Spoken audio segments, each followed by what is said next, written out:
Hey, Devils fans, this is Jay Big, Jersey Devils Brocast, coming at you with a quick take today as the Devils finally sign our beloved Luke Hughes to a long-term deal. Pretty sure the Devils and Luke Hughes camp listened to the show last night because Reese and I were pretty convincing in our reasons why they should get a deal done sooner rather than later. But it is done. It's over. The drama's behind us. So here are the details. 7 years at $9 million AAV. So the contract is structured. This is $9 million per season, not 7, 8, 9, and the average is 9. It is $9 million per season with a $1 million signing bonus this year and next. And at the end of this contract, the final 2 seasons, he will have a 10-team no-trade list. So it seems like a pretty good deal for Luke here. If we're going to compare this deal to other defensemen of his age and, frankly, potential in the league who have signed long-term deals recently, Brock Faber of the Minnesota Wild, $8.5 million AAV signed with Minnesota in July of 2024. You have defenseman Owen Power, who was a number 1 pick in 2020, the same draft as Luke Hughes. He signed 7 years at 8.35, and Jake Sanderson in Ottawa signed at 8 times 8.05. If you remember, Jake Sanderson started for Team USA last year in the gold medal game in the Four Nations against Canada. So what does this mean in the long run? How is this going to compare to those other contracts? What does this mean for the Devils? So I'd say in the long run, this is a contract in 2 or 3 years. If Luke Hughes lives up to even close to his potential, this is going to look really good for the Devils. $9 million a year right now is a lot. But over the next 2-3 years, that cap is going to keep going up and up, which means the salaries are going to go up, and $9 million a year might not look too bad. And I think with Luke's potential and what he could be as a franchise defenseman, that number 1 guy that can play 23, 24 minutes a night in every situation and be a guy that can carry your team, this could be a very, very good contract for the Devils down the road. Again, right now, I'm seeing some reactions online from some fans. Might be a little bit of sticker shock. $9 million a year for a guy that's only broken 40 points once in his short career so far. But that potential of what he can be as a 60, 70-point defenseman, as that number 1 guy that can do everything in 2 or 3 years, this contract might look really, really, really good for the Devils. And I'd compare it to when the Devils signed his brother Jack, right? That was 8 times 8. Kind of the same thing. He hadn't really proven himself yet. He hadn't really had that season where he really just came out. And then next thing you know, he has that season, 99 points. A few years later, his contract is probably one of the best in hockey right now. And looking at what Kirill Kaprizov just signed for at $17 million a year, Jack making 8, less than half of that, that's looking like an absolute steal for the Devils. So right now, maybe if you're going to base it off of what Luke Hughes did last year, is this an overpay? Sure. But what his potential is and what he's going to be doing down the road, I think this is a very good deal for the Devils.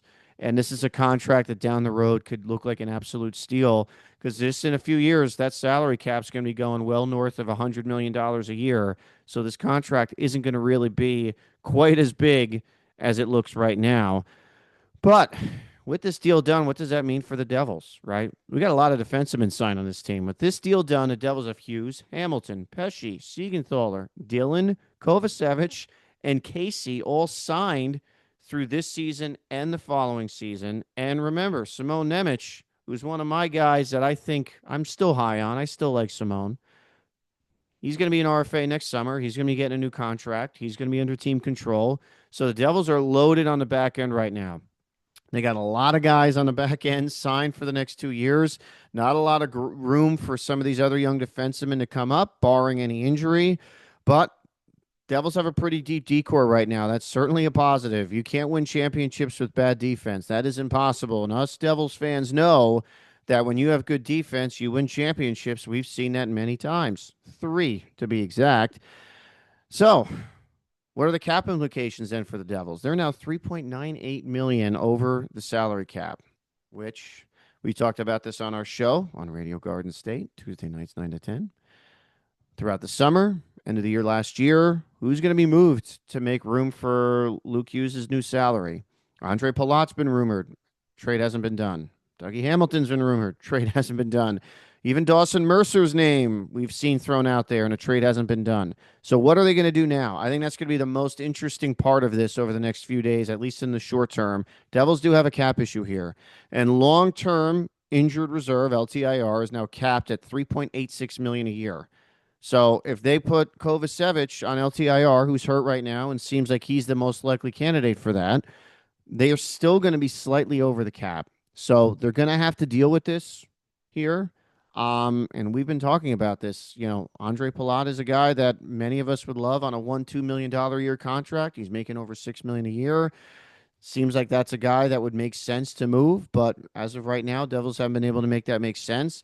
They're deep on the back end. Do they move maybe one of their veteran defensemen here that's still tradable that has some salary attached? Dougie Hamilton was rumored to be that guy, but a move hasn't been made yet. And I think a lot of us feel when Dougie Hamilton is healthy and playing well, the Devils are a much better team. Is he really a guy you want to move? But now they might, they might have to. We'll see what happens, but that's going to be a very some interesting drama to watch between now and the start of the season. How do the Devils handle the cap issues here that have been caused from the Luke Hughes signing, both now and in the long run?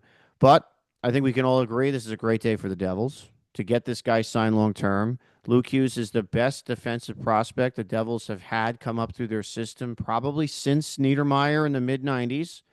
So, big deal. This is great news for the Devils. And of course, I think we all know what this sets up, right? I think we all know what this is going to set up down the road. Quinn Hughes is going to be a New Jersey Devil, right? Now, him and his brother are here for a long time. Bring Quinn in. Come on, man. Just make the move. Just call the Canucks and say, just trade me to the Devils now. Let's just do this now. But anyway, thanks for checking us out. Let's go Devils. Come back to our YouTube channel for more shorties, videos, content, and of course, tune in every Tuesday night at 9 on Radio Garden State, keeping Jersey loud. I'm Jay Bake. You're going to see me and Reese next week. And let's go Devils.